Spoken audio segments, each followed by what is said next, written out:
If we apply a force to an object, this force can be represented with an arrow. The strength of the force is represented by the length of the arrow.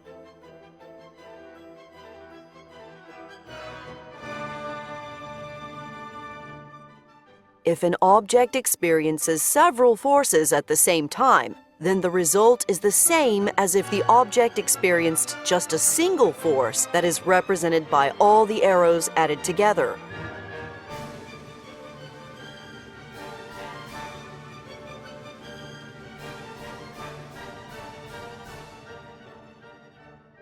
If an object experiences several forces at the same time, then the result is the same as if the object experienced just a single force that is represented by all the arrows added together.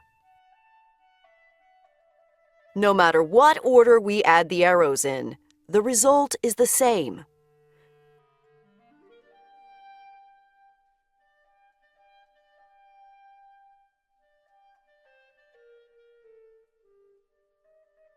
The resultant total force can also be represented as the sum of 3 arrows pointing in each of the 3 dimensions.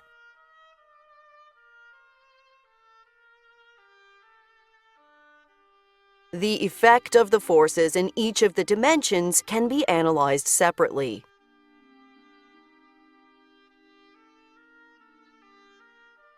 For example, suppose we have a ball bouncing around in a box with no gravity present.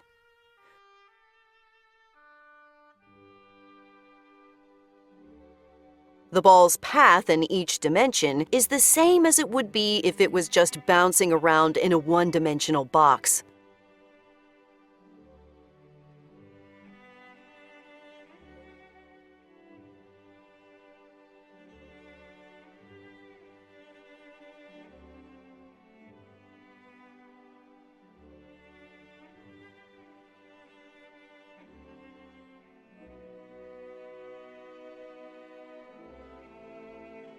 The ball's path in all 3 dimensions is just the combination of these 3 paths.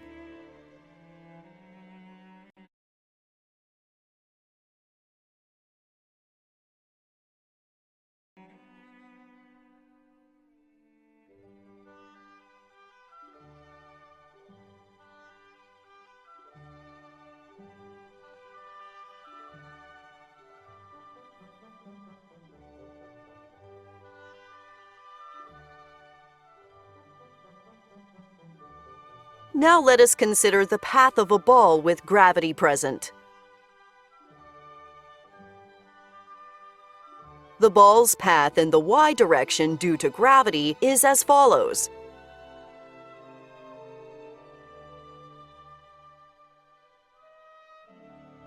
The ball does not experience any forces in the x dimension, so the path in the x direction is just a straight line.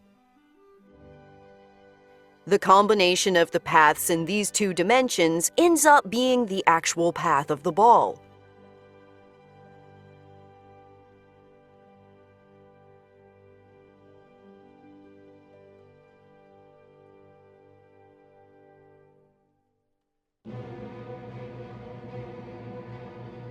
According to Einstein's theory of relativity, gravity is not actually a force, but a curvature in space-time.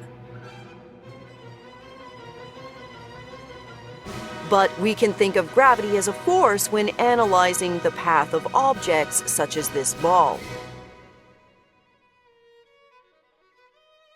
When the ball is sitting on top of a rectangle, the apparent force of gravity is still present. But the rectangle's surface will exert a force that exactly cancels out the force of gravity. We call this force generated by the rectangle's surface the surface's normal force.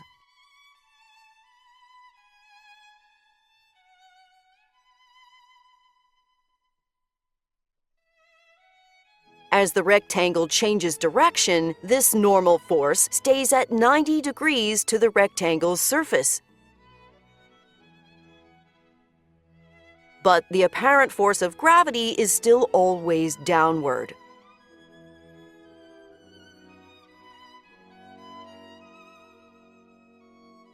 The apparent force of gravity can be thought of as the combination of an arrow that is parallel to the rectangle's surface and an arrow that is 90 degrees to the rectangle's surface.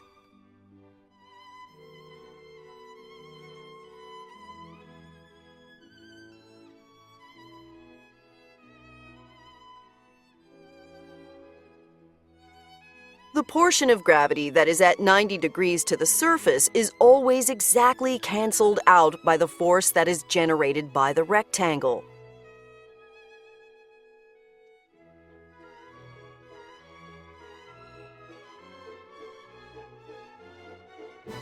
This leaves just the portion of gravity that is parallel to the rectangle's surface.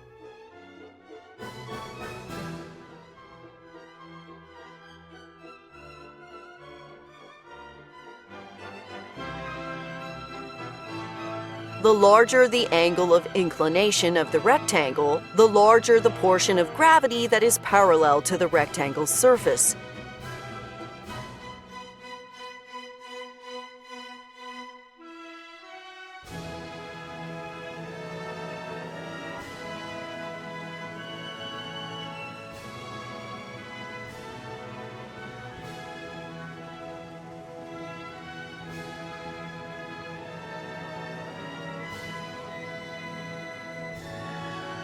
This is why balls roll down a steep ramp faster than they do down a shallow ramp.